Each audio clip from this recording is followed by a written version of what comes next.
Quero que os irmãos abram as Escrituras no Evangelho de João, capítulo 3. Essa noite eu quero dar continuidade à ministração da semana passada, ainda falando acerca do novo nascimento.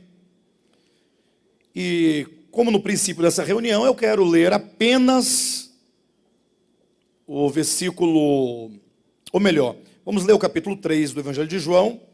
Aí eu quero ler o versículo 5, e então o versículo 9, até o ponto de interrogação. Apenas 2 versículos. Eu quero ler o versículo 5, em seguida o versículo 9. Ao lermos o versículo 9, vamos ler até o ponto de interrogação. Diz assim o texto, capítulo 3, versículo 5. Respondeu Jesus: em verdade te digo, quem não nascer da água e do Espírito não pode entrar no reino de Deus. Versículo 9. Então lhe perguntou Nicodemos: como pode suceder isto? Queridos, como os irmãos já sabem, na semana passada nós começamos a falar acerca do novo nascimento. Falamos acerca do ver o reino de Deus e do entrar no reino de Deus, quando Cristo, a despeito de tudo aquilo que Nicodemos tinha e daquilo que ele possuía, daquilo que ele era, porque Nicodemos era um grande mestre em Israel, nos termos dos dias atuais, poderíamos dizer que ele era um homem de uma envergadura teológica muito grande, de uma influência no meio do povo de Deus muito grande. Era um homem douto na verdade de Deus, segundo compreendia o judaísmo. Ou seja, Nicodemos era um grande mestre nas Escrituras. Ele era um servo de Deus. Ocorre que Cristo, quando ele veio trazer-nos o Evangelho, ou nos ensinar o Evangelho, ele fala que, a despeito daquilo que o homem é, a despeito daquilo que o homem ele seja por nascimento, adquira por qualquer meio que seja, este homem ele precisa entrar no reino de Deus, e não há outra maneira de adentrar o reino de Deus senão por meio do novo nascimento.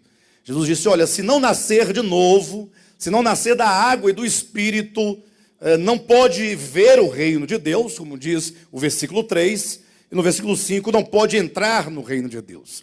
Agora, antes de nós continuarmos aqui, cabe aqui novamente uma advertência acerca do reino de Deus quanto à entrada neste reino. Eu digo isso porque as correntes teológicas, na sua maioria, elas acreditam que o reino de Deus é próprio de um tempo em específico e que ele virá de algum lugar para se impor sobre a terra, como se porventura aqui ele não estivesse.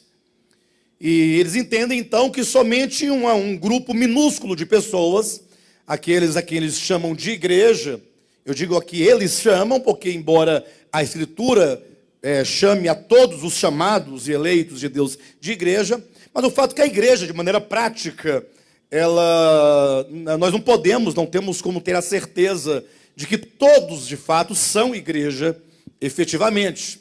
Mas, por todos os efeitos, eles acreditam, então, que eles aguardam pelo reino de Deus, a chegada do reino de Deus, como se ele viesse de algum lugar. E eles partem de textos da Bíblia Sagrada. Olha, a própria Escritura mesmo, que vai começar, se os irmãos virem lá no início dos Evangelhos, João Batista dizendo: o reino está próximo. Se ele está próximo, é porque ele está chegando, né? Depois Jesus vai dizer, em outros momentos, também, quando ele diz para aquele escriba: olha, você não está longe do reino de Deus. Em outro lugar ele disse que publicanos e meretrizes precederiam os religiosos judeus no reino de Deus. Então, geralmente, a nossa ideia é de que o reino de Deus não está presente, que ele vai chegar ainda. E como nós falamos na semana passada, os irmãos se lembram disso, eu acredito, o reino de Deus o que é? Muito simples, o reino de Deus é o governo de Deus, é a autoridade de Deus, é todo o espaço onde, porventura, Deus exerça governo, domínio e autoridade.